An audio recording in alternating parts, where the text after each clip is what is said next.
All right, welcome back to another episode inside the Bearded Kitchen. Today we're going to be showing you how we make an apple crumble dessert. You're going to have 4 red apples peeled and sliced, then sprinkle across the top 2 tablespoons of pure white sugar, followed by 1 tablespoon of your dark brown sugar, a half a teaspoon of your all-purpose flour, and you're going to have a half a teaspoon of your ground cinnamon. Sprinkle that across the top. Then you're going to have 2 tablespoons of water.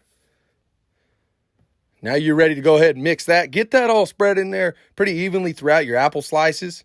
And right now you can already see and smell at this point just how good that's going to be. Once you get that spread pretty good throughout, you are ready to go ahead. Preheat your oven to 350 degrees and let that be getting going while you're making your crumble mix. You're going to have in between a half to 3/4 of a cup of your oatmeal mix. That's maple and dark brown sugar oatmeal mix.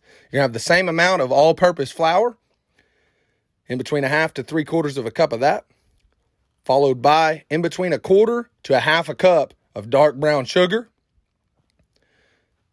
Then you're going to have 2 tablespoons of your pure white sugar, followed by a half a teaspoon of ground cinnamon, 1/4 teaspoon of salt, and 1/8 of a teaspoon of baking powder.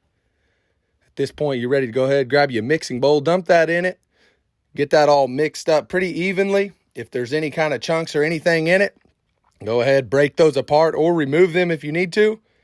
Once you get that mixed up to a pretty good consistency, you are ready at this point to go ahead and add your butter. That's 6 tablespoons of unsalted butter that I had melted down. Again, mix it till you get a good consistency. You want that melted butter to soak up all the dryness that was involved in that oatmeal mix.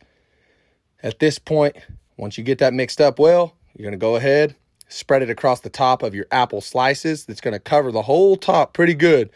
And then once you get it to the point where you think it's covered pretty evenly throughout, at that point, you are ready to go ahead, put it in the oven. It's going to be 40 to 45 minutes at that 350 degrees. All right, at this point, our apple crumble is done. It's time to take us a bite, see how that turned out. And I'm going to tell y'all right now, you'll think the same. That's lip-lapping good.